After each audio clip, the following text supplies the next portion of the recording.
Welcome to Caleb Can't Read. I'm Jordan Rabel. I'm Caleb Terrence. Okay, so now this isn't a segue question as far as like in relevance to literally what we're talking about, but I was thinking about this today. I am actually a little bit curious. As you know, as much of a joke as the title might be, I know that you're at least, you're literate enough to be able to read the warning signs on the side of the chainsaw which you operate. Otherwise, you would not be permitted to work there. I mean, there's less than a paragraph of information on those, so usually they can be told to me verbally. You just kind of wing it. Yeah. No, but I am curious. What is your favorite book? My favorite book? Yeah. I don't really have one, man. Really? Yeah, seriously. Have you read a dozen books or more? I probably not. Oh. I found the Goosebumps series to be riveting. I bet you fucking did. And just the way that Slappy's, just jaws work on him. Just I got really into Tolkien when I was a kid. Oh, that's true. Yeah, you are a Tolkien fan, aren't you? I'm a big old Tolkien nerd. Yeah. And you've got so much to go through. The world is wide open to you, which is beautiful. It's like growing up with Ayn Rand, Yeah. I don't know. Cormac McCarthy is pretty cool. Oh, I fucking love Cormac McCarthy. Yeah. I'm going through his whole series right now, like rereading the shit that I've read. I'm just going through everything because he's releasing 2 more books at the end of this year, and he's gonna die soon. I mean, he was born in like 1930. He's getting there, and we're 100% going to do an episode on him after like 6 months have passed because he's been living on a reserve, like quietly and by himself for most of his life, just him and his wife. And they're going to dig around there and they're going to find some shit. So I'm waiting for that news to come out first. But yeah, and then we'll do it. Yeah, we're 100% going to do it. God, I just finished Blood Meridian for like the second time. Yeah. Fuck. Good. It's good shit. They're also, I mean, I don't want to leave this out to like until the end of the episode. I know that this is a weird place to put it because, if you didn't finish part 1 of Herman Melville, you didn't finish part 2 of Herman Melville, there's probably good reason to think that you're not even starting the 3rd part of Herman Melville. But I was looking at just like, the random ass listenership. Like we don't have many subscribers, but it still does show us like how many like listeners we actually have. And you know what? I am pleasantly surprised. We're watching you a lot. We're watching. I do find it funny that we've got. Are we going to do the We Know Where You Live bit again? The one dude from Houghton, Ohio? Yeah, that hopefully isn't a paranoid schizophrenic, because that would really fuck with him. We didn't forget you, Charlie, Charles? That better not be the name. I've got 1 in 125 chance of normal like English names for that to be correct. So we're going to go with it. Okay, man. But yeah, you know what? Y'all doing great out there, just fucking listening to us. Ooh, fuck. And it's good. I like it. So keep doing that. We do appreciate it. We do appreciate it. I think it's neat. We're not making any fucking money, but you know what? It's cool. It's fine. By the way, if you've got one of those poor friends that doesn't have a smartphone or anything, I'm going to be working on it at some point. We'll have all of like the MP3 files up on fucking YouTube so people could go listen for free up on YouTube if they want. Because, I mean, fuck it. That's how I got around before a smartphone and shit. Listen to podcasts over YouTube. What? You didn't have a smartphone and you were still into, like, podcasting and shit? Yeah. How would that be on your crime shit? How would that be on, like, your priority list at that point in your life if you didn't have, like, a fucking phone? Because I wasn't a fucking hipster about it. I don't know. It was fine. I had a phone. It was a regular phone. You have shit to do if you don't have a phone in 2022. I know. I had a regular ass phone, but I couldn't play Angry Birds, and that was fine. Like, that's what I'm saying. I'm just fucking saying, it was fine. Man. Like, I could only take 500 texts before the phone would basically explode, so I had to constantly delete the inbox, but that was fine. I could probably get by easier without a car than without a phone, man. Yeah, that's actually I'm true. Just saying. Priorities. Especially because I could call up a fucking Uber. Mm-hmm. Like, do you have the number memorized? No, I don't, but I can look it up because the world is in my pocket, and it's incredible. I can read from my phone, which is great, too. Anyway, so... Oh, sorry, I woke up the dog with that. I think we should start over. No, we're fine. Okay. So from where we last left off in Herman Melville's life, not last episode, but 2 episodes ago, because the last episode was just all Moby Dick. It's all Dick related. It's all Dick. It's all Dick. It was our Dick episode. It was the Dick special. Herman Melville has gone through 5 books before he hit on his 6th, which was Moby Dick itself. And I mean, this guy has had a large repertoire of fucking careers. He was a banker when he was like fucking 12. He was a teacher when he should have been in the classroom. He's done a bunch of shit. He was a whaler, though we don't know the specifics of exactly what he did. He was probably just like a deckhand of some kind. You know, the problem that everyone had, and this is the decimation of his career. His largest, best book, Moby Dick, was also his downfall in his lifetime. If you happen to skip that episode or didn't make it all the way through, the reason behind it is simply because the epilogue that shows that Ishmael survived the entire journey and was the sole survivor of the ship, the Pequod, that was left out of the English version just because the publishers thought it would be funny, I guess. And so the book ended with everyone dead, or the reader believed everyone was dead. And since the book was in first person, the whole book was a lie. And that was a literary rule. You cannot kill the main character if it's in first person. And because of that, his entire career has gone away. He's now just he's going to continue writing, but it's never going to pick up from where it was. Are you picking up that little bit of weird sound that kind of makes it sound like we're quietly talking into a fan? Yeah, but you know what? Like I said before, it should clip out when I upload it to the thing. And if it doesn't, hey, we're two dudes with a very low quality podcast. Yeah, I don't think anybody's trying to like sleep to this shit. So, hey, if you're listening to our ASMR episode, I just want to say, yeah, no one sleeps to Caleb can't read. Nobody sleeps to our shrill fucking voices. Mm-mm. You can listen to us belch from fucking drinking cider in Old English. Anyway, so after Moby Dick, he had his second child, Stanwix. And to remedy what Herman thought was his poor writing from Moby Dick, he actually published his next novel the very next year in 1852. He thought that he would fix his career by saying, you know what, y'all right, this is going to fix it. This is going to be a better novel. So he made Pierre, or The Ambiguities. It's about a prominent young man named Pierre from a wealthy household that is one day visited by a woman who claims to be the love child of his father and a European immigrant. And this woman would like a bit of the estate which she feels she's rightfully entitled to as a child of the family. So Pierre tries to make this happen while simultaneously not letting his mother or fiancé find out. And I'm just going to spoil it for you. As Pierre goes through a series of events to make this happen, he fails again and again, slowly spinning into madness, and it ends with Pierre, his fiancée, and the half-sister all dying. Honestly, it doesn't sound half bad of a book. Herman drew from a wealth of inspirations, among which were the Psalms of the Bible, a writing style that seemed more stream of consciousness, and the works of Lord Byron. Dude, honestly, though, following the Dick special, this is very dull. Yeah, don't worry. This is mostly about his downfall and death. I just mean just like as a theme. Oh yeah, no. Like after fucking Moby Dick, people wouldn't even fucking pick up his book though, just because of the bad reviews saying that it does away with the first rule of literature, which is don't kill off your main character if he's speaking in the first person. And so people didn't even bother to read it. It's a fucking metal ass book, but nobody cared. He also dedicated this book to Mount Greylock, where he probably porked that woman, Sarah Morwood, his side piece. Mm-hmm. When Melville wrote to his British publisher, Richard Bentley, if he'd want to print Pierre, Bentley told him that he'd print it, but with no advance, since Moby Dick, and in fact every subsequent book since his first, had sold poorly. But Melville wrote back, refusing not to be handed in advance.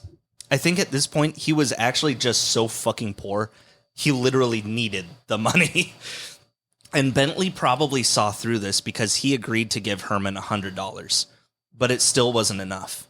So Herman didn't take the deal. Instead, he went to Harper's and Brothers, his American publisher, to try and get something better. Instead of he can't sign the 2 contracts. And he's like, I'm going to get something better than $100 out of them. They apparently gave him a deal so fucking bad that historians think they were probably just hoping not to have to turn down this sad fucker and that he'd hopefully go away of his own volition. Yeah, that's called a fuck you bid. Yeah, well, he still took the deal. No specifics on it from what I could find. So apparently it was worse than $100 because he'd admit to the $100 and turning it down. He didn't admit to what the fuck this was, which was probably way, way, way worse. And guess what? A year after Moby Dick's release, people were still mad at Herman Melville for it. I'll give you some CDs. What? CD's nuts. So just having his name on Pierre or the ambiguities. Possible editing point there. No, it's funny. So just having Herman's name on Pierre or the ambiguities led to scathing reviews from people who didn't even bother to read it. In fact, a lot of the people only reviewed the author himself, talking about how much they hated him. The most scornful review was from a New York magazine called Weekly Daybook. It had the headline, Herman Melville Crazy.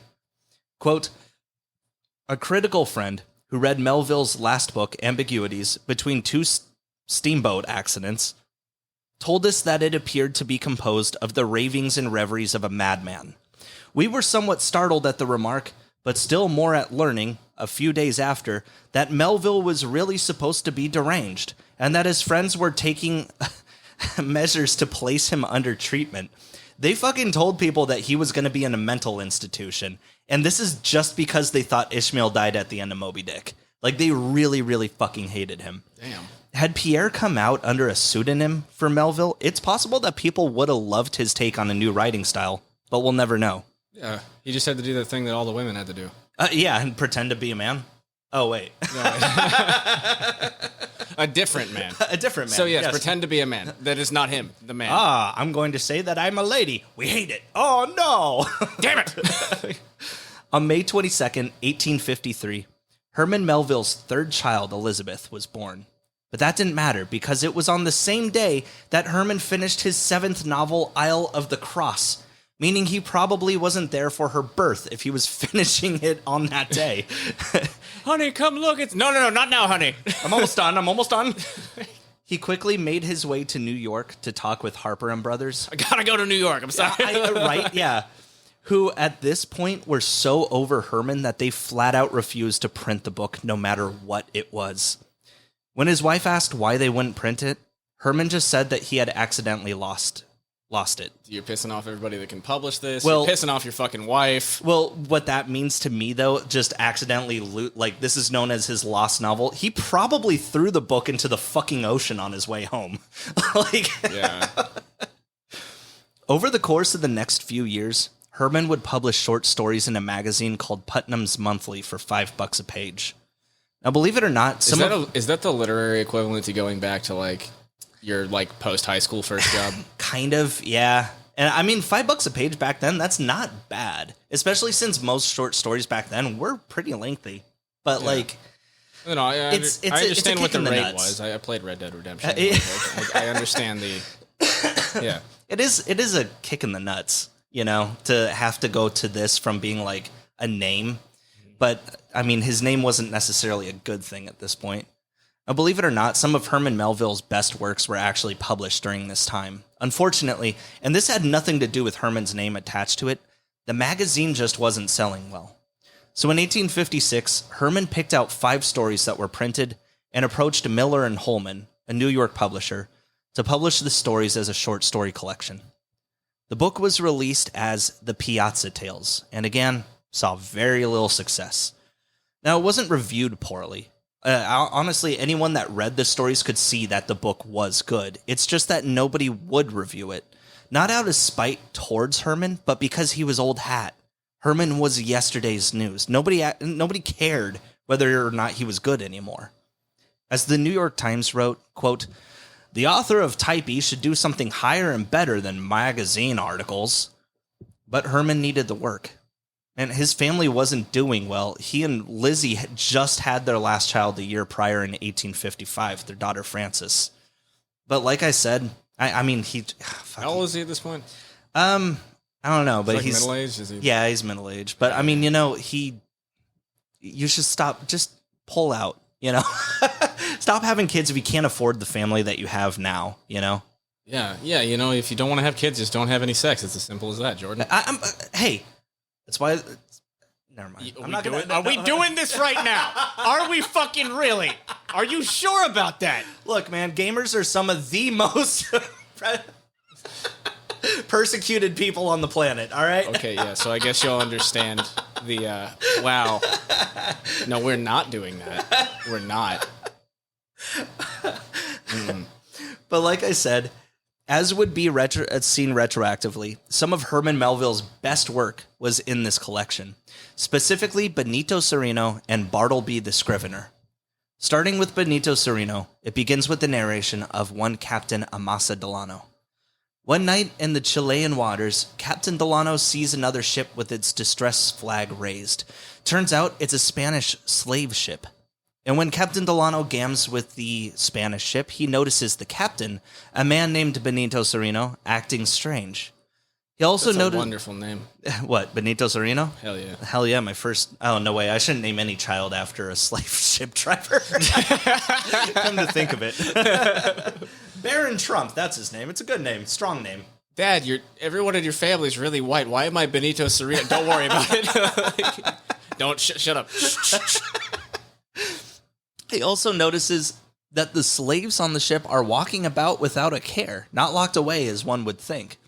And he asks Don Benito, aren't you worried? None of them know how to drive this thing, no. Fair point. He says, aren't you worried? There's so many slaves walking about when they clearly outnumber the Spaniards on the ship. Doesn't that make you nervous? And Benito is like, they're good chaps, nothing to worry about. And Captain Delano asks... No, we told him everything was going to be chill. And he asks him, like, why are you outnumbered in the first place? You know, like, where's the rest of the crew? And everyone on the ship is like, they got sick. Yeah, they were sick. So Captain Delano asks why the distress flag was raised, and Don Benito tells him that due to a storm, the ship is now low on provisions, and they're hoping for anything that Captain Delano may be able to spare. Well, it takes a while to load the extra food and water, so as Captain Delano's crew is doing that, he chats a bit more with Don Benito. And he notices that the slave that Benito calls his personal assistant, Babo, is always following him close behind, even during times that one might usually dismiss their assistant, talking business, going to the bathroom, whatever. Babo is always real close by Benito's side. Well, eventually Babo tells Benito that it's time for his shave, so they really must be going. And Delano's like, no, hang on, I'll come with you. And both Benito Cereno and Babo are like, well, okay. So Benito sits down in the barber's chair, and he watches as Babo chooses the blade he's going to shave him with very carefully. And when Benito sees that it's the sharpest, finest blade, he shudders. And Captain Delano notices it. So Delano and Benito are just doing small talk as he's being given a shave, you know. Where has your journey taken you? Oh, from here to here. Oh, how long did that take you? Oh, a couple months. Kind of fucked up. If you just notice somebody being nervous about the blade that got chosen to shave their face, maybe don't make them move their face skin while they're getting the shave. I'm going to ask you only yes and no questions, and I want you to not say it to me. I want you to only nod or shake your head. And Captain Delano tells him, like, a couple months? Shouldn't that journey have only taken you a couple days? Quote, whether it was the start he gave or a sudden gawky roll of the hole in the calm or a momentary unsteadiness of the servant's hand, however it was, just then the razor drew blood. So after Benito's shave, Captain Delano gets one last chance to talk business with him on his own ship, asks him to drink some coffee with him over on his own. And Benito's like, no, God, no, I hate coffee, would never, blah. You know, once the provisions are all safely on board Benito's ship, Delano's own boat begins to take off. And just at the last moment, Benito Cereno jumps aboard, and the rest of the Spaniards follow his lead, some of them falling into the ocean. And the slaves, in turn, start pouring onto Delano's ship. Babo lands with a fucking knife in his teeth like an old cartoon. And it becomes clear to Captain Delano that they don't even want to harm his crew, they just want to kill Benito. As Delano's men capture Babo and attack the remaining slaves aboard the Spanish ship, the wind sails aboard Benito's ship unfurl and reveal that the lynched remains of the slave master were rolled up in their sails and obviously hung from the top mast. He's been reduced to a skeleton, not because he's been there for so long, but because all the meat from his body has been hacked clean. It's revealed that Babo led the slaves into an uprising against the Spaniards, and the mutiny caused the deaths of many. Well, you know. Good. Well, they were slavers, so, you know. There's fine gentlemen on both sides. You know, what are you going to do? You know. Did you need more tiki torches? Yeah. Can you imagine back in the day people bitching about, well, what about the hardworking men in that industry? You fucking imagine? I'm sure it was a thing. Sure Holy shit. We have entire towns built up on this, man. What the fuck do you expect me to do? Just tell them to all go home? You don't have a job now? That's terrible. You didn't think about them at all. Oh, my father was a slave master until, you know, the Antifa came along and, you know, protested it all the way. When the trial comes to pass in Lima, Babo is executed without having said a word since his capture. His head is placed on a pike, ironically looking in the direction of St. Bartholomew's Church, where the slave master's bones were buried. The tale ends just a few months later, when Benito Cereno himself dies. Funnily enough, the story of Benito Cereno was real. Captain Delano was a real person and actually wrote about this tale about 50 years prior, but his experience was a lot less dramatic than Melville's short story. In real life, Captain Delano stopped by a ship that asked for provisions, and when he realized that the ship had been overtaken by captives, he and his men shot at their boat until they drove away. That's it. Yeah. He's a hero! Melville's tale was a lot more than that, and Melville was going to... Shit, get the guns! And Melville was going to cite his sources for the real event when Benito Cereno got printed in the Piazza Tales, but oddly enough, his publisher said, you can't tell people it's based on a real event when it says Tales in the title. That's against literary rules. So this fact actually went undiscovered for quite some time, until somebody just happened to be dicking around in maritime records. But it was that thing that got him again. It's just fucking like it. Melville. Okay, listen, Herm, buddy. You seem to forget that there are fucking rules to this job. Okay, you're doing a book called Tales, the Piazza Tales.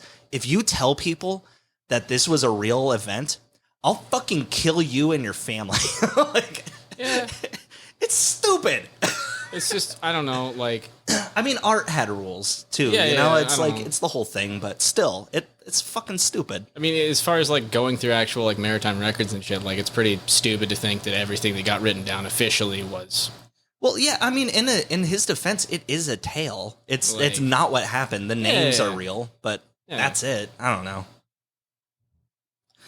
Now, a lot of people over the years have actually used the story of Benito Cereno as cause for their views on both pro and anti-slavery issues, as you can imagine. Oh.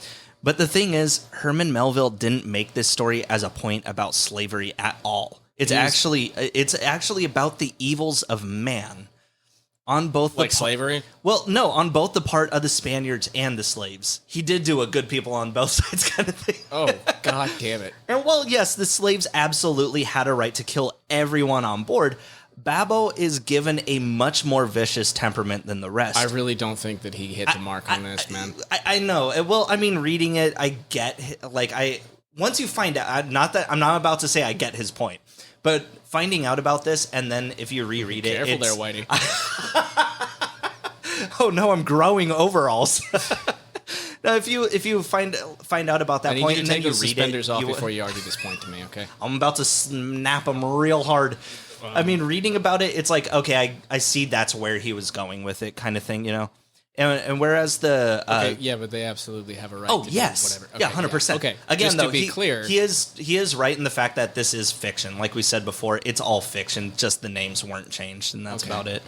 Right. And whereas the Spaniards on board had a just following orders mentality when it came to capturing people and selling them into slavery, the slaves had a just following orders mentality when it came to Babo telling them that they weren't just going to mutiny, they were going to physically and psychologically torture its crew.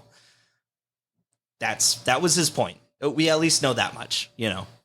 Although Benito Cereno... Hey, man, look, after getting kidnapped and sold into slavery, it's game on. Look, most of the people we don't cover in this series are good people, you know? Just saying. And although Benito... Anyone not mentioned on Caleb Can't Read, they're fine. There really should be a disclaimer on here, like, hey, sometimes people like Harper Lee are just happy little accidents where they're good fucking people, you know? But most of the time, And although Benito Cereno is today held... Sometimes they're like Anne Frank. Evil. Although Benito Cereno is today held high among Melville's classics like Moby Dick, it was, of course, regarded with nothing but scorn back in his day, as it was merely uncool to like Herman Melville at this point. In fact, the only reviews that called the story good went unsigned by the reviewers, so they wouldn't get called out for liking something that he had written. Damn. He really was, like, for his lifetime, the most hated author on the planet. I mean, I myself fucking loved it. It's just a really good fucking story. But what really got me out of it sometimes was that the poop deck was like a central fucking stage to the whole story. And Melville eventually just shortened it from poop deck to the poop. So constantly... This guy can't get out of, like, maritime fucking silliness, can he? Like, between... It wasn't funny back then, I guess. You know, just like... Between I dick that hunters sperm, and the we gotta poop? drag that dick. Yeah, exactly. So constantly the story is supposed to be intense, and then out of nowhere it's like, he descended from the poop. It really does break out the whole story. It's like, this is goofy. Did you bother to look up why in the fuck... They call poop decks poop decks? Yeah, man. No, why? I mean, that's still a thing today. I know, but fucking why? I'll look it up later. We'll get to it, you know. I mean, this is important. This could be why we call poop poop.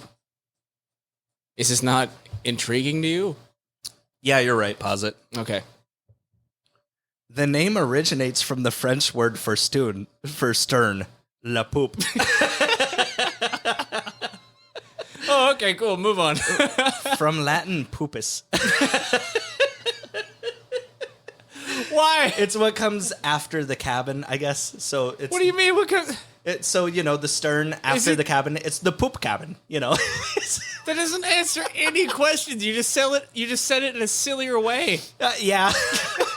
Look, beef is a French term, too. We don't have our own English word for beef. Yeah, you know why? Because beef isn't a word for excrement or dick, so I don't give a shit, okay? Well, exactly. They didn't call... you're wondering why we call poop today poop. Why is poop poop if that was a poop deck? I'm not going to pause it again. Did poop come first, or did poop come... Like, what the fuck, man? Once I saw the white whale, I shit myself right there on the poop deck. Oh. I don't know. I'm not going to look it up anymore. This is important, man. No, fuck you. Stop. This is Caleb's entire, like... a whole side project called Caleb Gets His GED, you know? Just answering questions that are not on the test. But where's the poop question? This is important. This is an important linguistical question. Oh, yeah. I would just like to know whether we called poop poop first or whether they called poop decks first. But it's a funny word. Yeah, I know. I mean, stop fucking bringing me off topic on this. You're using my ADHD against me, and I don't appreciate it. Okay? I see what you're trying to fucking do. So, the other major story Fine, we'll move on. Fine. I hope you're happy because I'm not. You're gonna forget it in 20 seconds. Don't Only worry. if there's something funnier. Now, the other major story from the Piazza Tales we're going to discuss is Bartleby the Scrivener. A scrivener is someone who copies down legal documents in a law office, by the way.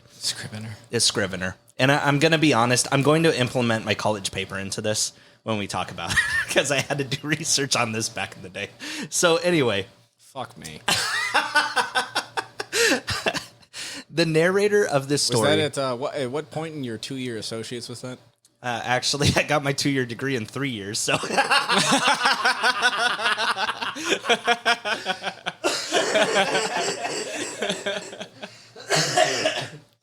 I know, I'm so used to taking 8 a.m. classes for high school, I'm going to take all 8 a.m. classes, and then turns out I don't want to get up for them, so I just never showed. Whoa. Look.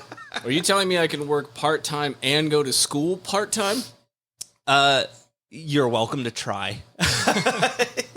It didn't work out for me. Yeah, my parents were just like, all right, so you're working part-time and going to school part-time. If you're not going to wake up for your fucking classes, why don't you just work full-time? I'm like, fuck you, you know? I got no time for Call of Duty, Mom. Yeah. So, the narrator of this story runs a small office for scriveners on Wall Street. Now, he's already got 2 workers, but they become a bit manic and sloppy throughout the course of the day. One starts lazy in the morning and gets better throughout the day, and the other starts good but gets lazy at night. So this leads to the narrator always being on edge because he's got to look for fuck-ups all day long. So he hires a new, very mellow scrivener named Bartleby, whom he hopes will kind of tame the other 2 over time, you know, make him kind of an example. The narrator sits Bartleby down in a corner desk that has a view of nothing but a brick wall out the window. And at first, Bartleby's a great worker. You know, he does all the scrivening, does what he's asked to. But one day he's asked to proofread a document, and Bartleby just says, quote, "I would prefer not to." And everyone's like, what? Well, you can say that? Wait, whoa. In this story, it sets a very bad example, but I guess. And the narrator, a little... No, I don't want to... Oh, God damn it. He's a little taken aback. He just kind of lets it go. But over the course of the next several days, Bartleby does less and less work, until he does nothing at all but stares out the window, which I will remind you is just a brick wall. The narrator tries again and again to get something out of Bartleby, because this is clearly not normal behavior, whether it's an attempt to get him to do something like some menial task or answer something about himself, but every answer leads to, "I would prefer not to." Eventually, with the narrator being the least one out of the office, but being the last one out of the office and the first one in each day, he realizes that Bartleby has fully moved into his new office space. Eventually, the other 2 employees bitch enough about Bartleby that the narrator fires him, but he doesn't leave. And everything's so awkward, and the narrator doesn't want to call the cops on this guy who feels he hasn't technically done anything wrong, so he elects to just move his entire business to an entirely different building office instead. The narrator leases the old space out, just leaving Bartleby in there. And at first he thinks the problem is solved, but he gets a call from the new tenant complaining to him like, "Hey, there's some fucking guy you just left in the office and he won't fucking move." And the narrator's Like, not my problem, bitch. and he's like, "Yeah, I'm sorry, but he's your fucking problem. Good now." luck. Weren't you planning on kind of doing something like this? Oh, no. That is one of the backup plans in my pocket. Yeah, just free rent. I live at work now. Free rent. I live at work. Sometimes it's better to ask forgiveness rather than permission. From the police? Yeah. Hey, they've got one of those industrial showers for when you get chemicals on you. It's great. I know. There's a really sick industrial building just kind of on the waterfront that I've seen a for lease sign on that used to be like some kind of, fire center or something. I was thinking maybe I just go in there. And you literally think there's already nobody's, currently living in there. I don't know. I mean, what are they going to do? Hey, Stabby Mike. Oh, okay. Are they going to call the cops on me for moving in there? Like, This is my hovel. You just fucking go in there, you keep eye contact, you assert dominance. Doesn't have to be dominance, you can be equals, but if you need to raise it to that level, yes. Turns out we both just like being naked in our Look, man, in our fuck new rent hovel. in It's Portland, fine. okay? Yeah, absolutely. I looked it up recently. Yeah, fuck that. Yeah, I'm renting currently, and honestly, squatting doesn't sound like that much worse. For your situation, no, actually. Like, really? Is it really going to be that much worse? So I had to take my fucking roommate to the hospital, Oh, hey, yeah. Yeah, also, no central heat. Oh, no heat? Yeah, no heat. Well, how's your AC? Really, I just kind of... Well, I have 2 of the little units, but then, like, I have 2 after open that, windows. One of them doesn't close because the window's just broken. So the only window that opens in the house is mine, which is a massive fucking fire hazard. Don't even... Okay, So we may really need to bad. edit this. Oh, we're also gonna give our stalkers an in and out to your home. That's good. Ooh, good. Good. Oh, yeah. No, editing there. No, for sure. All right, 34. Fuck. The narrator soon learns that the new tenant has done what he couldn't. He actually kicked Bartleby out with brute force. But he's still a fucking problem, because now he's sleeping on the stairs of the office building every day. The narrator doesn't know what to do, because he knows that this isn't technically his problem, but he feels like it is. So he goes to the stoop of the office building where he sees Bartleby, and he asks him to move in with him, just temporarily, just till they can find a way to get him back on his feet. But Bartleby says, I would prefer not to. Days go by, and eventually Bartleby is picked up for vagrancy. When the narrator goes to visit him in jail, he finds him very gaunt and bribes the prison cook to make sure Bartleby gets enough food. But a couple days later, the narrator finds that Bartleby dead in the cell from starvation. The end. All right. Now, to me, and based on my college paper, I would say that Bartleby is a metaphor for Herman Melville himself. He never felt like he was a popular writer since his second novel, and as we go over his life, it's clear that he was becoming more and more depressed. Bartleby is described in the story as someone who, quote, obstinately refuses to go on doing the sort of writing demanded of him.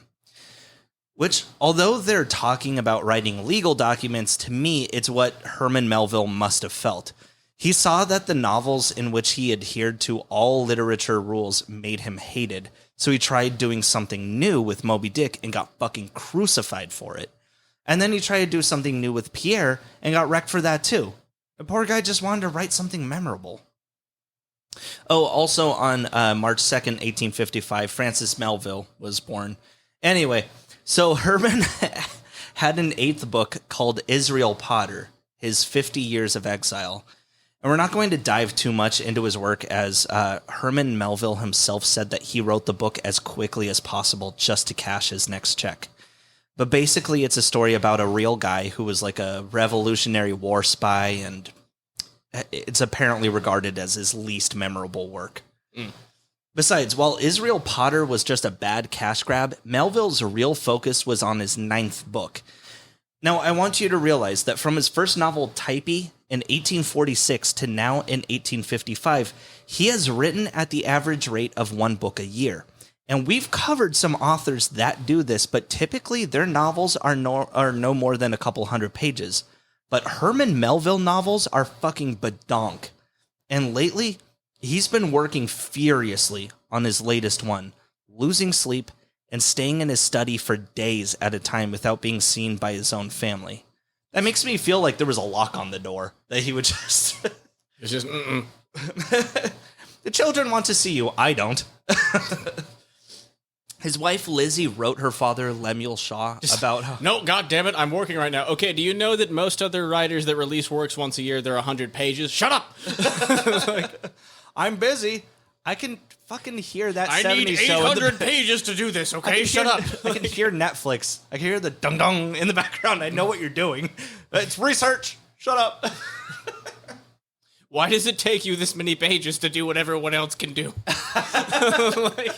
Stop describing the food.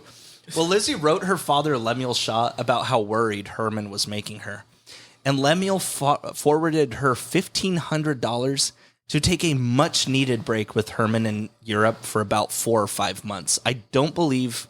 Oh, yeah. No, I'm pretty sure they actually took their kids with them, so I don't know how much of a break that really was for them. How old are they? I mean, one of them's a newborn. One of them's like 2. Another one's maybe 4. You know? Jesus Christ. You fucking imagine, like, wanting to go on a vacation with a newborn? That just seems like, yeah, let's make this shittier. I mean, at least, man, here's the thing. People today don't really realize that, like, there's a crying baby in my aisle on this 4-hour flight. Bro, you could be on a ship in Herman Melville's day for months. Like, yo, why did you bring the baby? Just stay home, man. I'm trying to watch Rush Hour 3, God damn it. It's 1817 and I want to watch Rush Hour 3. And there's this fucking baby on this boat. The Melville family went on a grand tour around Europe from October of 1856 till May of 1857, which was about a 7-month stretch. It was originally supposed to be 4 or 5 months, but they took a little bit longer. This is why everybody wanted to give him bad reviews. Why? Because it takes too long? No, because he brings babies on long fuck. All the critics were there going to a convention that like, trip. son of a just bitch. like, who's that guy? Who's that fucking? Is that fucking Herman Melville? Fuck him. You know what? My friend said that he's going to be fucking institutionalized. 3 months we're going to be here. 3 fucking months. My friend said he's going to be institutionalized by his friends and family. Is that true? No, but I'm about to fucking print There's it. no fucking cabins. There's just cots, man.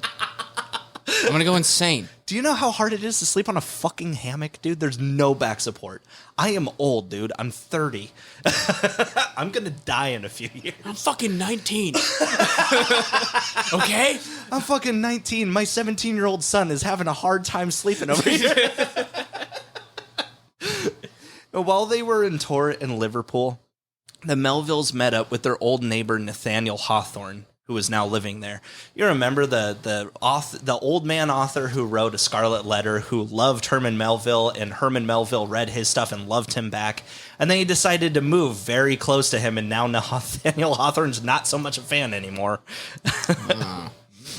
Well, one day, Nathaniel and Herman went to the beach and smoked cigars while looking out over the water. You know, very, hey, how's it going? Let's be men kind of thing. Hey, let's totally go be not gay. Yeah.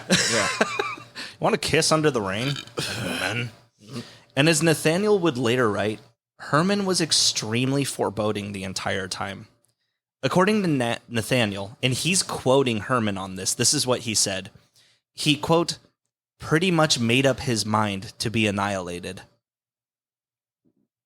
What? I don't think he was probably on the cusp of being suicidal, but I think more than anything, he was just really hoping for a meteor to just take his head off. Just fucking, you ever just ride around in a car without a seatbelt sometimes? Cars aren't invented yet, Herman. Oh, fuck, that's right. Like, I think he was really just not looking both ways when he crossed the street a lot, Now, right before this, the Melvilles went to the Holy Land, Jerusalem. And it seems like Herman had a very inspiring time when he was there, but sort of in the wrong direction. Like, whereas most people have an overwhelming sense of faith when they go there, Herman had an existential crisis, and his faith became much, much weaker. When the family finally came back to Arrowhead, their home, on May 20th, 1857, his final novel, The Confidence Man, had already been on shelves for almost 2 months. Turns out that he had cracked out the novel while he was away and probably handed it off for printing while he was in London. The story itself is kind of Melville's own version of the Canterbury Tales about passengers on a steamboat passing the time by telling stories. And while the novel is today hailed as a work of genius like most of his books, it was unfortunately about 100 years ahead of its time. And when the reviews came out, most critics saw this novel as proof of Herman's rumored mental decline. After this, Herman took a much-needed break from writing. For the next few years, he sailed aboard ships for fun. I said fun. I said for fun, and you misheard me, and I heard you mishearing me. Shut up. Yeah, I'm sorry, listeners. You and, me and every single one of you just misheard Jordan. Please. I'm actually smarter than all of you, so I know what I said. He has an associate's. I got it in 3 years instead of 4. 4 for the associates, bud. That's my 5-year degree. I was up there with the doctors, and oh no. Only took me 7 fucking years. So he sailed aboard ships for fun and worked on poetry. So he didn't really stop writing, I guess. He just stopped writing novels for the most part. In 1860, he submitted his poetry collection to a publisher who rejected it, and now, like his rejected novel, Isle of the Cross, is lost forever. He does not handle rejection very well. Blaming the worsening sales of her husband's work, Lizzie Melville finally convinced Herman that after 13 years on their farm, it wasn't worth the cost of upkeep. It is expensive to run a fucking farm. I actually don't know if you know that, but it is expensive. I mean, it's a large property tax and everything like that. No, I thought you just got the loan for it and then everything would be perfect forever. I literally don't know, man. Yeah. I don't know what you know. I thought it would just be fine and perfect. Hey, man, I don't think there would be any challenges associated. I've got secondhand experience on the problems of running a farm because my grandparents did it. Actually, my aunt too. Did they do it or did it collapse and now you're here? It's a long story. That's a yes. I could make a joke about it or I could tell you the truth, and it's a long story. Okay. Yeah, I don't want to go into it. Yeah. What did they farm? Mostly dirt. Yeah, dirt and grass. Weeds, actually. Herman agreed that they should probably just leave their farm at Arrowhead, though this probably wasn't the reason he decided to leave because of Lizzie's decision, because shortly before this, on October 16th, 1863, Sarah Morwood, his side piece, died of tuberculosis at the age of 40. Herman switched homes with his brother Alan. Alan would buy and live at Arrowhead, while Herman would buy the apartment of possibly another brother, or maybe just Alan's, I can't be sure, and move his entire family back to New York City. A year after that, Herman Melville's longtime friend Nathaniel Hawthorne passed away as well. I do find that an interesting situation. He does seem like the kind of guy who wouldn't accept, I guess, like, quote-unquote handouts. And so his brother's like, I tell you what, I'm going to buy your farm for like $1 million in today's money, let's say. And you buy my apartment for like $120,000. How's that sound? Yeah. Good trade. Good. What a sucker. Fucking idiot. For 3 years, Herman worked on a book of poetry called Battle Pieces and Aspects of the War, which were poems about the Civil War, including one about the assassination of Abraham Lincoln, which happened the very same year the book was published in 1866. Too soon. Back with his old publisher of Harper & Brothers, but yet again, the critics did not understand what the fuck Melville was talking about and outright rejected it. Nowadays, Battle Pieces and Aspects of War is regarded as one of the most important works about the Civil War. You have to remember, he was releasing it like a lot of people see the assassination of Abraham Lincoln as really kind of the end of the Civil War in a lot of aspects, because while the war itself did end, that was the South's revenge before we, killed the conspirators behind it. And that was really kind of it. That was their last kind of hurrah. He released that book the same year Abraham Lincoln died. This is like people, you got to remember, people during Gettysburg and during those battles and shit, since everyone was lined up to fire in very obvious directions from the north and south, people were on the east and west. Everyone shoot towards the south. That's how the whole thing went down. Basically. But people would be on the opposite sides, on like the east and west, up in the hills, literally having picnics and watching these people die. Yeah. For lunch. Yeah. I mean,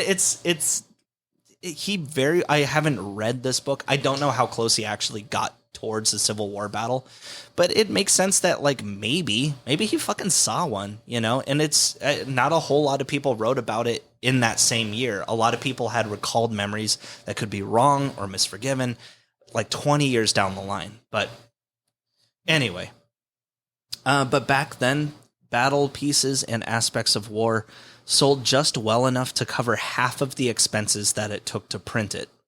Herman decided this was it for him, and he retired as a writer. For the next 19 years, Herman Melville would be a customs inspector. That first year after his retirement from writing in 1867, Lizzie and Herman's... Fuck. What? Oh, I'm going to switch trades that late. Writing clearly isn't going well for him. I mean, I guess but finding out that it's not going well for you that fucking late, that sucks. Well, and that was the problem, too. He really thought that he could fucking fix it, He was like, okay, people hate this. But that was his problem, too, was like his first two books, Typee and Omu, they were big fucking books. Like, people loved those books, but he only paid attention to the criticisms. He thought, okay, this is shit writing. Let me do something different. and people would hate them more and more as time went on, and he was just listening to more and more criticisms. He just read the YouTube comments, didn't look at the views. Yes. Yeah. Exactly. That's a good way to put it. I'm going to disable comments when we put up our YouTube. No, don't. I'm not going to. I don't give a fuck what people think. Oh, you're right. Stop calling me fat. No. I won't. This is 240 pounds of gristle. No. This is... I'm in muscle. You see, I'm trying to save you because I care about you. So there I was, just poking a stick at his dead body and calling it stupid and farting in his face. There I was, just, smacking his belly, threatening the pink belly, and calling him fat every fucking chance I got. Well, how else do you wake him up? I don't understand why he just kept eating more and more out of stress. All right, I don't want to think about it. It was really a sad moment for me more than it's anyone not else. abusive. It's because I actually care about you. I swear. I promise. It's a good thing that we're not videotaped, so no one can see the black eye. And I'm putting a little mental block in my mind whenever anybody tells me otherwise. Okay. I need this. You're lucky I can only insult good aspects of you, like your wide feminine hips that I wish that I had. They are nice. Exactly. So in 1867, a year after his retirement, if it's any from consolation, the wide hips insinuate that I have a good ass, and then I take my pants off, and all women see is so. Is it not good? It's a lot of hair, man. Oh, well, then shave it. I mean, I don't know what else to tell you. That's just upkeep. Like, no, you can't. There's no point in shaving. Like, his face is ugly. Oh, is it ugly under that huge beard? No, it's actually really good looking. But, dude, I've seen your ass walk by in pants. Hey, look, as a good friend of yours, I want to let you know, as possibly your bestest BFF, I want to let you know, I hate to see you leave, but I love to watch you go. You got good junk in them jeans. I'm just saying. Okay, I'm just saying. Okay, I'm also saying, like, if I were to shave my ass, right, then there would just be like, what? Am I gonna like blend it into the rest of my body hair? The whole thing is fucked. I can't. There's no point in shaving it, man. Fucking werewolf. Okay, literally every single woman. Look, when I go online, Puerto Ricans are always hairless, and I'm just wondering why you're not. Because I'm half Irish. Oh, gross! I'm sorry. Okay, no. Literally, every single fucking woman I have ever taken my shirt off fucking women in front of has always gone, oh! And then I've been like, what's up? And they've, like, said something else instead of the hair thing. You mean they changed the subject? And they're like, oh, the fucking, I like what you had there in the decor, or that's a nice penis carpet there. That's surely like that's fiction. Man, maybe your dad had the right idea, and just maybe men would appreciate your body more. No, I highly doubt that, actually. Okay, we're editing this. We're editing all this. No. But since we're on that vein, no. Shut up. This is important. Because we're not editing any of this. No, we are. We're going to edit some of it. So my dad apparently had a depressive existential crisis as a gay man with a fucking hairy ass. You do. I don't want to. Because if we lose the momentum, then we lose the funny. All right, listen it's the to whole me. thing. Listen to me. In 1860... So I contacted him about the body hair. And I think he's in denial. He doesn't want to talk about it. Like, he's blocked it out of his mind. Like, the gay community was so judgmental of his hairy fucking ass that he won't talk with me about it or admit that it ever happened. Well, if you're a fucking cabana boy, and then everybody's fucking going through, like, and you're just getting ran through by dudes, I don't fucking know, but it's like a whole thing, and then you're getting your fucking pants pulled down. Can you fucking imagine how fucking just, like, horrible it would be to have a horny man look at your ass and then go no because it's so hairy? That's traumatic. You just watch it. It's like one of those balloons that you deflate by unpinching it, but instead of watching it go, instead it just goes, and it's like, oh, that's not fun. And it's a man's penis, and you're gay, and you like penis. And then your son calls you years later. It's just, Dad, help. Help with women. This is and you're like, I don't even know. I'm blocked out and I don't know what women like. Oh fuck, this is all getting uploaded. Shit. So the first year after Herman Melville's retirement from writing. Okay, whoa. In 53. You're not gonna remember. You'll save it for fucking outtakes, man. In 1867, Lizzie and Herman's eldest son, Malcolm, died at the age of 18 from a self-inflicted gunshot wound. Glad that we can segue into a really heavy subject. Now, maybe this was accidental. I want you to imagine how trustworthy a gun in 1867 was. Maybe. Not trustworthy? Wait, no, they had no. They didn't have safeties and shit. Like, I don't know. Yeah, they had revolvers 6-shooters and stuff. shit. It Yeah. wasn't Ooh. Yeah. This was like, Yeah, they had revolvers. They had hammer action. It wasn't just Well, actually, okay. without the powder. Yes, at the very least they had single action shots. I'm pretty sure because, okay, we're editing this because we're gonna sound dumb. No. Listen to me. All right. So when I was watching Bowling for Columbine at 13, no, I'm kidding. No, they did go over a little thing about the history of the revolver. If you're going over 6-shooters in the Wild West days, that's for about another 20 years from now, from this point. There was still black powder though. Yeah. So I'm pretty sure. I mean, but still, like I said, though, it's not a trustworthy gun, Well, either way, Herman Melville became a drinker, not just from the death of his son, but just a handful of years later in 1871, his mother Maria passed away also. Moreover, was the extreme anxiety he was facing as a customs inspector. You've seen Gangs of New York, right? Yeah. Well, that movie was not totally fictional when it came to how fucking corrupt New York City was.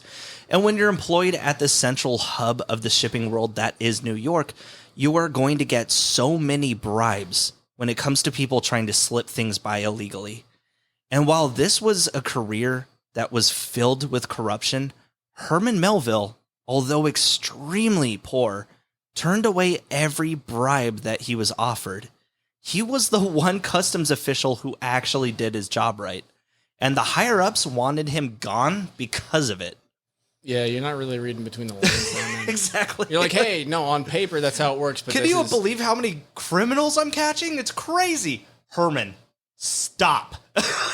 These men will kill all of us.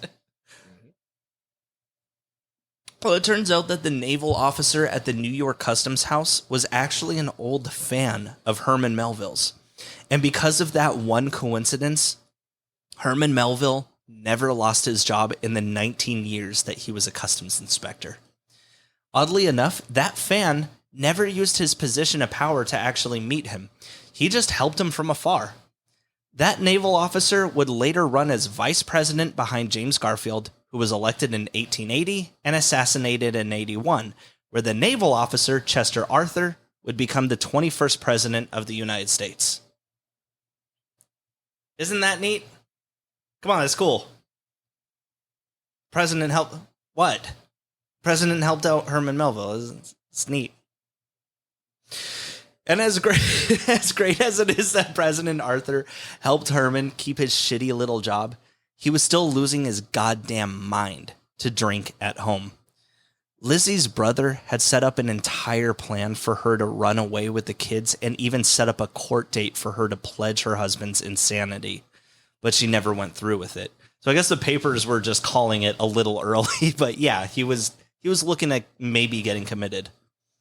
In 1876, Herman Melville published the longest poem in American literature, longer than the Iliad, longer than the Aeneid. Gross. Gross. Still about naked men. It's called It's called Cleril, a poem in pilgrimage in the Holy Land. It did, of course, partially mimic Herman's own experiences in Jerusalem, which, if you'll remember, was a fairly depressing trip for the guy. Turns out, Cleril gives a little more insight into why that was. Herman wasn't a religious man by any means, but God was the answer to most things that couldn't be explained at the time. That is, until Charles Darwin's paper on the theory of evolution came out and gave Herman a mental breakdown that is yet to be beat. He literally learned about the theory of evolution and had a huge, huge existential crisis. Just, fuck. Where's my tail? Yeah, he just freaked the fuck out. And well, if I'm a monkey, why am I not just throwing shit why at are there more Hermans if there's so many monkeys around? You ever think about that?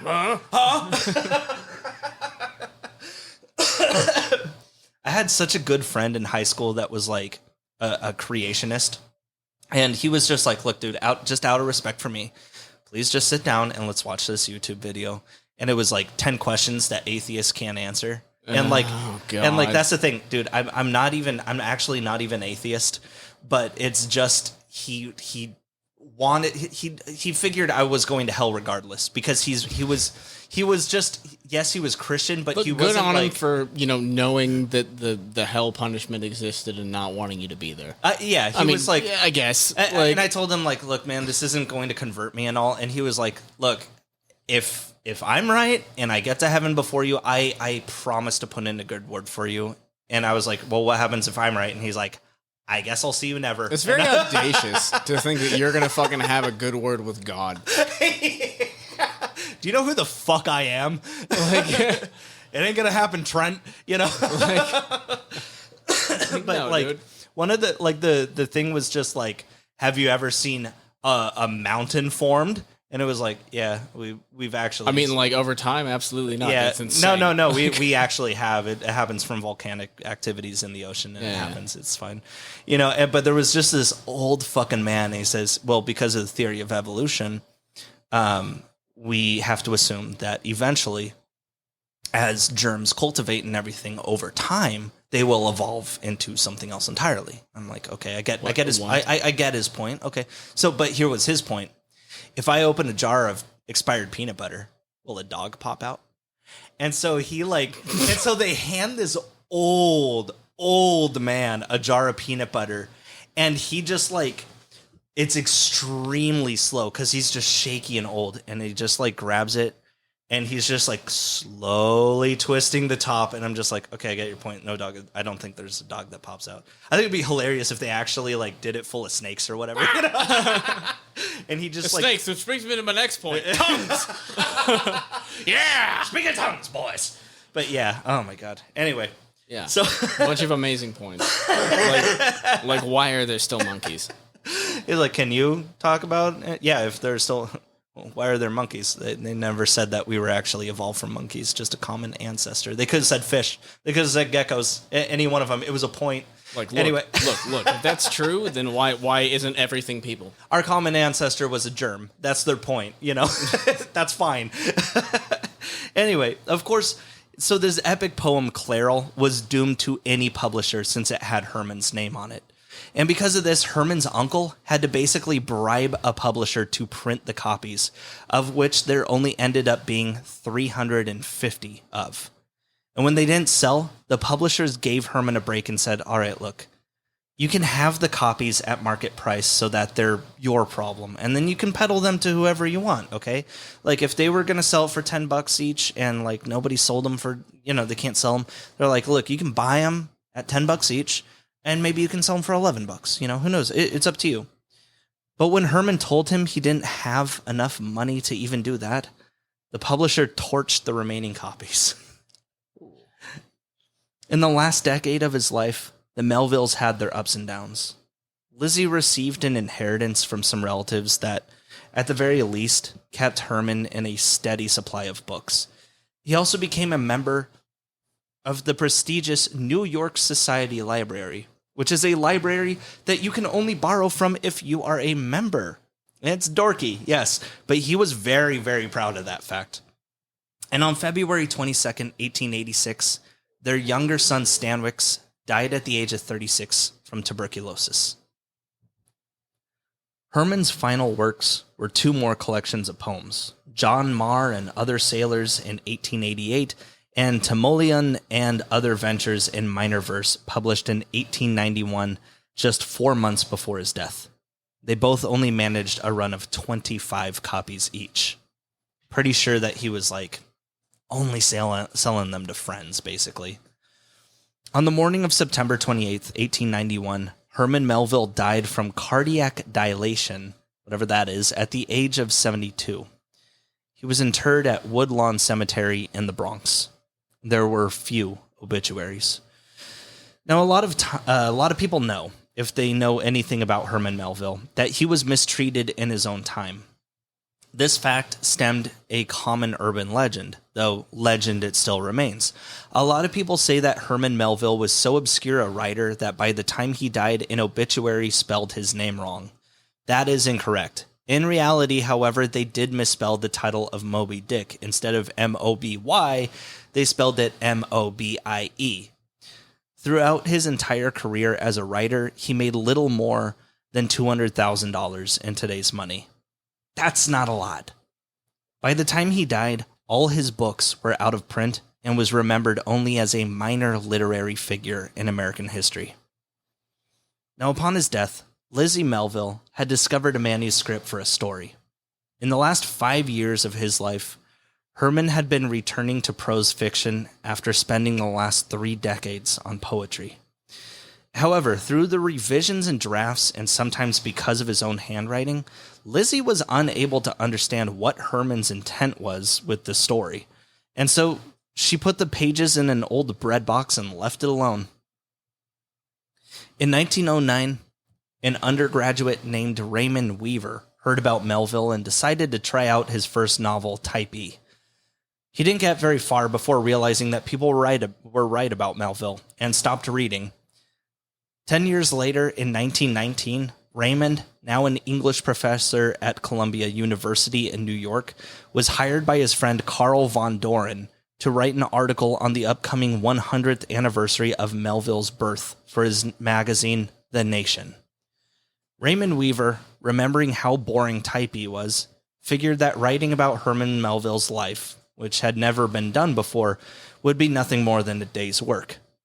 Raymond picked up a little-remembered story called Moby Dick for starters, and was so impressed that his article on Melville sounded like the ravings of a lunatic. He said the book was, quote, born in hellfire and baptized in an unspeakable name, and said it reads like a great opium dream. Indeed, It was metal as shit. it really kind of is. Indeed, Raymond Weaver had rediscovered one of the most metal fucking books in American literature. Raymond Weaver's newfound love for the author led him to not just write a little article on Melville for his friend's magazine, but to also write the first autobiography of Melville ever made. Oops, not autobiography, biography of Melville ever made, called Herman Melville, Mariner and Mystic in 1921. And Mystic. I think he was a farmer for a lot of his life. While Weaver did say that everything after Moby Dick was just not up to snuff due to Herman's turning away from society, we now know that to be false. In reality, Herman Melville was slowly turning to poetry, and while it goes mostly unnoticed today, the top critics in poetry, not even just for for Herman Melville, but poetry themselves. All right, Jordan's about halfway through the 40. Shut up. Say that apparently Melville, Listeners. he was a leading figurehead in American poetry as well. In fact, it's because of Weaver's biography that people believe Melville really didn't do a whole lot after Moby Dick. I mean, that's what I thought too. Because for the 8 other books that Melville produced afterwards, Weaver only wrote 2 chapters on all of them. Also, and I think this is kind of funny, although Raymond Weaver is credited for reviving Herman Melville's popularity, he hated things that were popular. He was just a big old hipster. So once he brought back Melville, he ended up hating Melville too. And side note, Raymond Weaver was actually the English teacher for Jack Kerouac and Allen Ginsberg in the 1940s when they attended Columbia University, which I thought was wild. Anyway, Weaver does have one more bit of credit when it comes to Herman Melville. He gave us the last of his stories.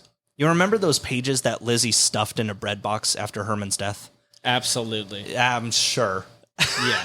100%. Well, during his article on Herman in 1919, Raymond interviewed Herman's granddaughter, Eleanor Metcalf, who had inherited what remained of the Melville possessions. Now remember, Lizzie did try to interpret Herman's ramblings herself, but there were so many rewritings and handwritten notes that she just couldn't.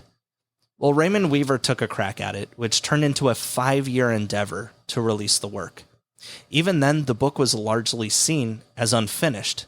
It took another 38 years for 2 guys named Harrison Hayford and Merton Sealtz Jr. to actually perfect the work. And they could only tell which order the pages were supposed to go in based on how aged each individual page was and when Herman switched writing utensils. Like if he fucking stopped writing in pink, like partway into the next one, then wrote in blue for the next, that's how they told the whole order. The last Herman Melville story ever published, Billy Budd, Sailor, is about the title character. It sounds like a, What? Well, it sounds like, 100%. Billy Budd, Seaman. It's about the title character. Sailor was gay enough. A young seaman with wickedly good looks.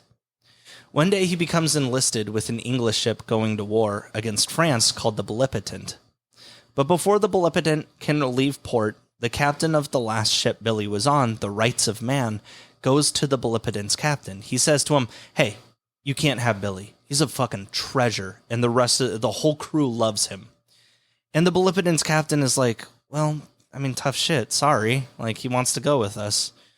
So the old captain sits down and tells him, like, man, you're going to love this kid. Everyone thinks he's beautiful and resourceful and a natural leader. One time we had someone who didn't like Billy, so the guy just punched Billy in the face. And you know what Billy did? He punched him right back in his face and gained even that guy's respect that day. And the captain of that's how respect works. the captain of the Bellipotent is like, cool. Cool, so I'll be keeping an eye on that. Yeah. Oh, cool. He's violent. Nice. So anyway, awesome, cool. Writing a scribe, problems with authority. Scrivener, come here. The Bellipotent ships off, and while leaving port, all the sailors from the Rights of Man are waving like, goodbye, Billy. We'll miss you. Oh, God, we love you so much. And Billy's just waving right back like it's the end of a movie.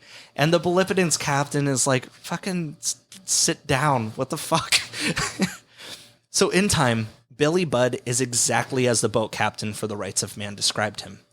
He's hardworking, a natural leader, and beautiful. The only thing not beautiful about him is that when he opens his mouth, he has a severe stutter. Sometimes the stutter is so bad that he becomes completely silent. His speech impediment and boyish looks even give him the nickname Baby Bud. Ugh. Hey, you smell like Johnson & Johnson's. Oh, you got a baby powdery baby bud. Oh, like the... Jordan, Sorry. The fuck, man? No. Now, Billy seems to be getting along with everyone on the Bellipotent so far. Everyone except the Master-at-Arms, Claggart. Claggart is not a fan of Billy, but kind of without reason. The guy's just a jackass. Actually, even Herman Melville says that he doesn't know why he's an asshole. The character he himself wrote, and guesses that he's just, quote, naturally depraved. One day, Billy makes the mistake of spilling some soup in the mess hall directly in front of Claggart, and Claggart's mind goes haywire. He starts becoming paranoid like this is some sort of message, like, well, what the fuck did that mean? So one night, Billy's awoken by a mysterious figure that whispers to him to meet him on the upper gun deck. So when Billy meets up with this shadowy figure, he presents Billy with some money and says, hey, if we mutiny the ship, can I trust you to be on my team? And Billy just tells the guy to fuck off, but he has no idea who it could be that tried to bribe him since it was so dark out. So the next day, he sees another sailor on the upper gun deck, and the sailor just nods at Billy, and he's just thinking to himself, what the fuck does that mean? Hey, nice day. What? No. So Billy's just got this growing paranoia within him that something's going down, and he might even be the target of it, whatever it is. And he talks to one sailor. It is a mutiny. He feels like maybe he's getting set up. I don't know. And he talks to another sailor, and the guy's just like, yeah, dude, it's Claggart. The guy fucking hates you. And he's even told this multiple times by different people, but Billy's just like, no, Claggart loves me. I know he does. Well, one day Claggart goes up to the captain and tells him that he thinks Billy might be a little too friendly, meaning maybe he's trying to get everyone on his side before he suggests a mutiny. And Captain's like, that's nonsense. They call him the handsome sailor now. Handsome sailor would never do that to me. Yeah, no, look at him. Look at him. He's so sexually attractive. Why would he ever betray me? It smells like baby powder. Arr, it's so sexy. Yeah, and I like that, and I don't want to be asked about it. Fuck off, out of my chambers. Is that a peg leg in your pocket, sailor? Oh, yeah. So the captain has Billy Budd come into his office as Claggart tell him what he thinks he's been up to, and Billy is listening to Claggart talk about he must be planning an insurrection, and Billy realizes that his old buddy Claggart really is trying to set him up. So Billy starts clamming up. He's so angry that he stutters and he can't speak. And when the captain asks Billy to explain himself, he just punches Claggart in the fucking forehead, killing him before he even hits the ground. Wait, he kills him with a punch? Yeah. Wow. Seriously, like he's bleeding from the nose and ears when he hits the guy. He just fucking one punches Claggart. That's impressive. Usually you die after you hit the ground from the hit. Yeah, no. Like, Now the captain is, of course, absolutely stunned. He calls in the surgeon who declares Claggart dead, and he's like, what the fuck happened? And the captain says he died by divine judgment, for he was, quote, struck dead by an angel of God. Yet the angel must hang. cool. What actually happened? Do you not see the angel here in front of you? The handsome sailor what done it. The trial is swift, and Billy Budd is hanged.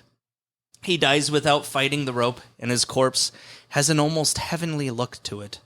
The last 3 chapters are not part of the main story at all, but instead from 3 different epilogues, kind of showing how the tale of Billy Budd has been twisted into legend since his death. The first chapter shows the captain of the Bellipotent dying in war. His last words are heard to be, Billy Budd, Billy Budd. The second chapter is through a naval news. This shit is fucking weird. It is weird as shit. I mean, he's going insane just trying to be a famous writer.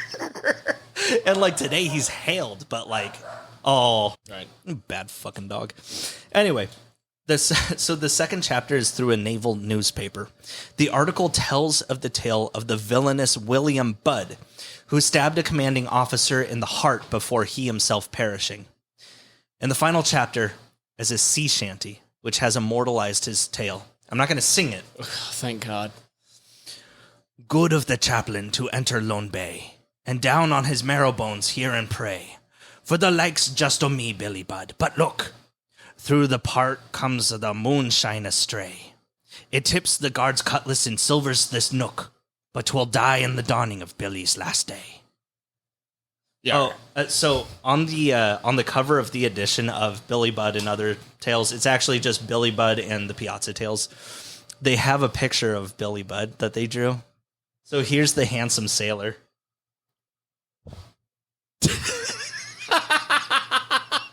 I'll put the picture up Holy on our shit. fucking Twitter, but like, That's amazing. that is an ugly man.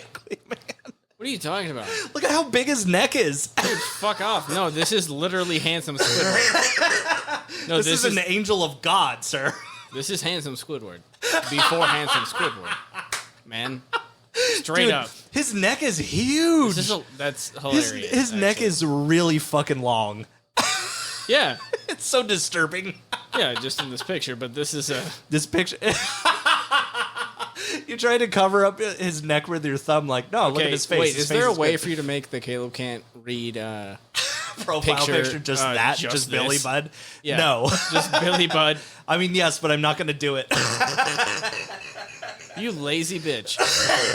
Do it for the joke. Come on. Come on. That is 1965 handsome sailor. Billy Budd.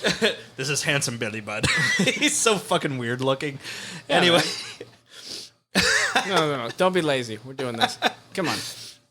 It is said that Herman Melville based the events of Billy Budd on the planned mutiny of USS Somers by midshipman Philip Spencer. Herman's cousin Gwert Gansevoort was aboard the ship when it happened, and so would have had like actual first-hand accounts of it. However, the 2 cases share very little resemblance, so it is doubtful. Plus, Melville straight up names 2 other mutiny cases in Billy Budd, but not that one. So those 2 being influences are a bit more likely. Either way, Billy Budd redrew the American audience's attention to Herman in the 1920s, in what is now called the Melville Revival era. Entire classics were taught based on Herman's literature alone. It was here that the themes of Shakespeare, revelations, and sexuality were explored as common themes in his stories. And not just Moby Dick, but Bartleby and Benito Cereno were also made to be classics among Melville's works. The Melville family kept the Arrowhead property until 1927, when it was then bought by and owned by a private family until 1975, where it was then turned over to the Berkshire County Historical Society. In 1962, Arrowhead was declared a national landmark. It is now a museum, and the adjoining farm where Sarah Morwood and her husband lived is now a country club. In 1982, the Library of America began to reprint all of Melville's works, taking just 3 years to republish all of his novels. But it took until 2019 to publish all of his poetry. In 2008, an extinct species of an even more giant version of the sperm whale was discovered off the coast of Peru. We still don't go in the ocean.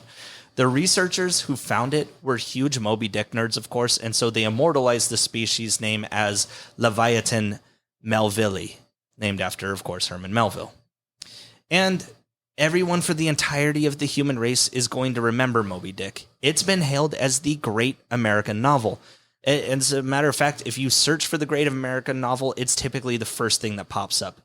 And I mean, among so many others, but still.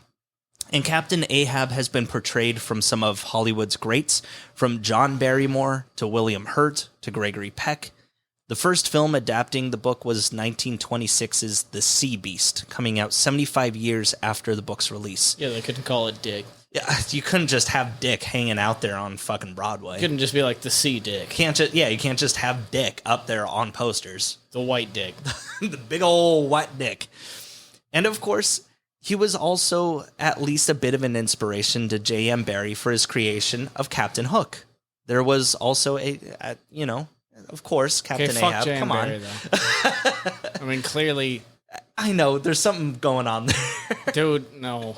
Yeah, we went over that. No, it's a whole... Listen back to our episode on J.M. Barrie and why he's fucking weird and we don't like to talk why about he's weird and nothing's confirmed, but like, hey... But like, we got our hard suspicions. Very hard and soft suspicions. Maybe a little mid-chub suspicions. Dude. There was also a 90s anime of Moby Dick, but set in space. And apparently the musician Moby is the great-great-great Of course nephew. you fucking know that. I looked it up. Yeah, you look like you know that. The musician Moby is the great-great-great nephew of Herman Melville. So thanks a lot, Herman. Couldn't have done that without you. I hate Moby. Our sources for these episodes: Moby Dick by Herman Melville, First Harper Perennial Classics Edition 2011. It did actually take out the first prologue where it just went over stupid shit about whales, like Havalt is Swedish for whale and shit like that. So I think also the Project Gutenberg version of Moby Dick. Billy Budd and Other Tales by Herman Melville, Signet Classics 1961. We'll post that cover online. whalingmuseum.org and Wikipedia.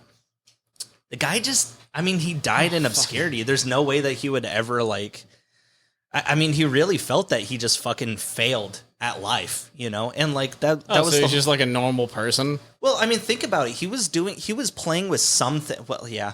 But he was... He was playing at things that we eventually would later see in James Joyce's writings, but not for another, 75 fucking years.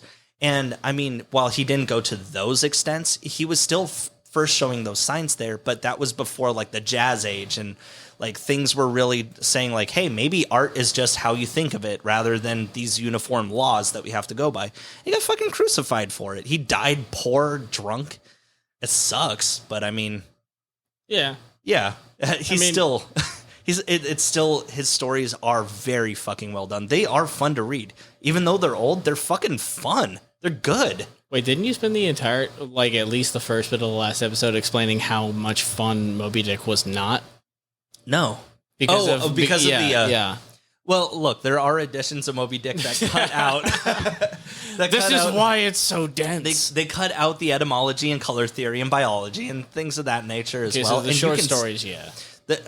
Moby Dick itself, I still say, is his greatest fucking work. You can skip over those chapters yourselves. I mean, it's fine.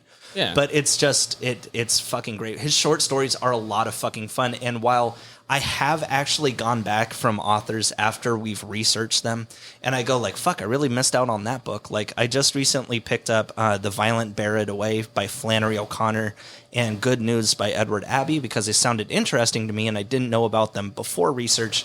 Wait, who was the fart guy again? Oh, that's James Joyce. Ah. Or Marquis de Sade, however you want to look at it. The consensual fart guy. Consensual farts would be James Joyce, yes. Yeah. Yeah, no, I'm not really super eager to pick up anything off of Melville again. I've read all of his short stories. I've read Moby Dick. I feel like that's pretty well fucking read. But I mean, still, if the spirit takes me, I would not mind reading more of his work. It's not like it aged poorly. Like reading Charles Dickens is a slog sometimes if you're not used to like old English. Yes, yeah. I had to put my old English in a fucking wine glass. But yeah. No, his stuff is very good. I highly recommend just giving it a fucking go. I wouldn't necessarily start with Moby Dick, but start with his short stories. They're good fucking maritime shit. If you like pirates, you can't fucking go wrong. Yeah, that's all I'm saying. I do want to continue talking like a pirate a lot. It's been so much fucking fun. Man. Yar, Belly Bud. Oh, he's the most handsomest angel boy there ever was. Oh, yeah. Oh, Billy Bud, get in that whaleboat, son. Oh, tussle that hair. Oh, it's all coming together. Oh, yeah. Nice, man. Fuck. Are we donesies? I just want to continue drinking and not in this room. So what's up in 2 weeks? Well, no, we're not. Oh, I'm not going to tell you what's up in 2 weeks. Yeah, no, we're going to continue to. Yeah, right. We should just really spoon in my bed right now. Yeah. The fans pointed at us. I'm not telling you what's going on in 2 weeks. It's not like you'll fucking know, but still. It was worth a shot. Anyway. Hey, thanks for listening, everybody. Keep doing it. We'll see you.